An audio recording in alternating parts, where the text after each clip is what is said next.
Yes, so my correct people, I don come your way again with another ogbonge and legitimate informate wey I go like share give all of una. The headline of the koko Abure come for you na say Fubara don dey tackle Wike over Rivers State heavy debt. Omo, the man dey complain bitterly say the kind debt wey he come jam for inside office no be small thing. I will give you the details, my correct people, but I wan still yarn you say the other koko Abure come for you na still about Rivers State, but na about the Abia State governor wey be Alex Oti. He don dey give accolade to Governor Siminalayi Fubara. He come dey tell am say all power true e belong to God Almighty. No be small matter, my correct person. Without wasting much of your time, make I give you update on wetin dey sup for inside Rivers State.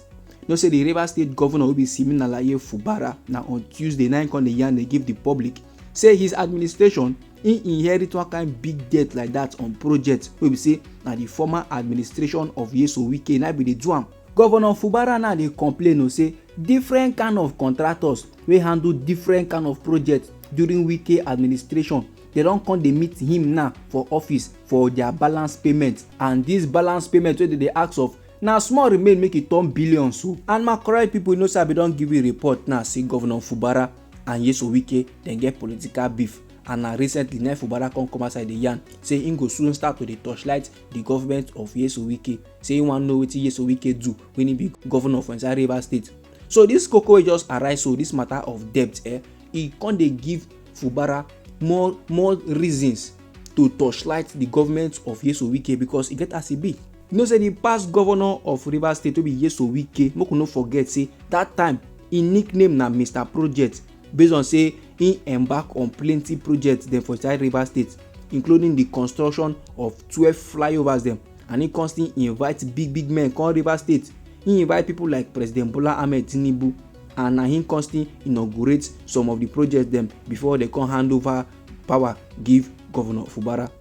Now Wike, during the time wey him be governor, he constantly claim say he pay for all those projects dem. Wike be dey yarn say all those projects wey him do so say him pay for all of them. And on many occasions Wike come dey thank the former president of the country Nigeria wey be Muhammadu Buhari, say him pay the arrears of 13% allocation to the Niger Delta state wey they don owe them since 1999. Now Governor Fubara wey be the state accountant general during Wike tenure, in dey yarn this huge debt palava now, the same time wey in dey declare in intention to probe Wike's 8-year administration. That is to say, in dey declare this huge debt palava now, the same time wey in already make up in mind, and he come dey let everybody know say like this now I wan start to dey torchlight Wike 8 years administration, make I know wetin in true do for inside Rivers State. So as he come dey yarn on Monday during the swearing in of Dagogo Iboroma as the new Attorney General and Commissioner for Justice, Governor Fubara come dey yarn on him plans to set up a judicial panel of inquiry to investigate how the affairs of governance they conduct am before for inside the state before he come assume office as governor. Then still on that development, Governor Fubara now during the inauguration of the reconstructed 10.89 kilometers Aleto Ogale Ebube Etuo Road wey dey for inside Eleme local government area of the state. Now for inside this ceremony now Governor Fubara come dey complain say contractors don dey come in office come dey demand for their balance and this balance wey they talk about no be small money at all. Say if you get any problem now wey in administration dey face, na this huge debt wey Wike drop behind he say no one be talk before because him be part of the system, him be follow for the administration of Wike, but now they don dey push am to talk, so he go like let the people know how the true situation be. He go like make them dey properly informed of wetin the true sup for inside Rivers State.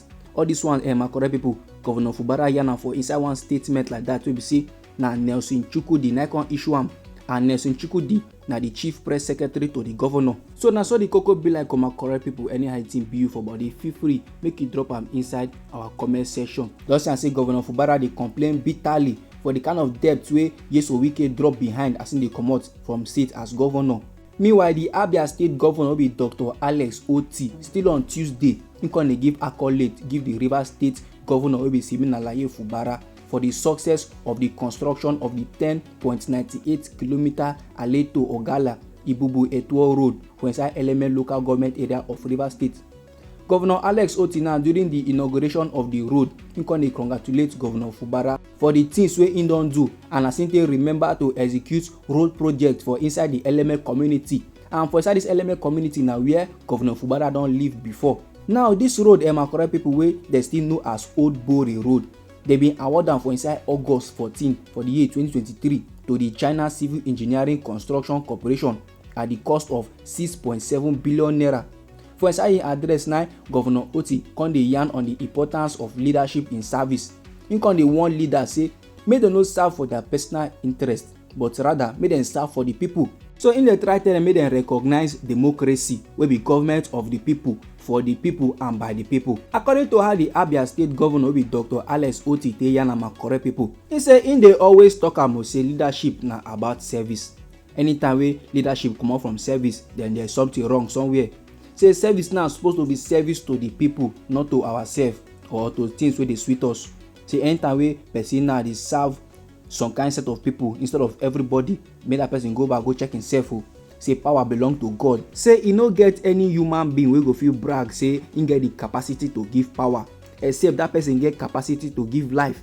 And of course we can only take life, but we no go fit give life. The Abia State Governor cause the yarn my correct people, say it's all about good governance. Say Governor Fubara, the man, im come prepared, and im no believe say e get any distraction wey dey enough to make Governor Fubara lose im focus from the good things wey im come to do for the interest of the people. So im dey assure the Rivers people say that democracy, that good governance wey dey define say e dey inside Governor Siminalayi Fubara. Say wetin dey just dey see now na rehearsal of the good things wey dey for inside this man belle. Say the man im ready to do good things. Governor Alex Oti consider yarn normal correct people, say im dey very much happy say im dey there to join the good people of Rivers State to start this wonderful celebration of their first anniversary in face of all the troubles.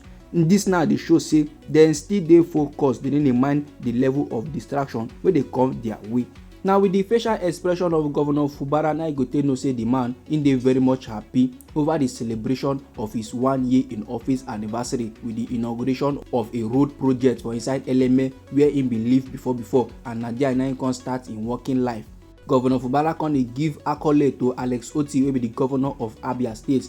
He say the man presence for inside the inauguration of the road project he like am well, and na because him no be artificial integrity man, but he na action integrity man.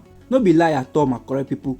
Based on the things wey Governor Fubara and Governor Alex Oti don dey do for their state, that na to tell you say they be true democrats, as in they be ogbonge men wey be say their mind dey for the betterment of country people.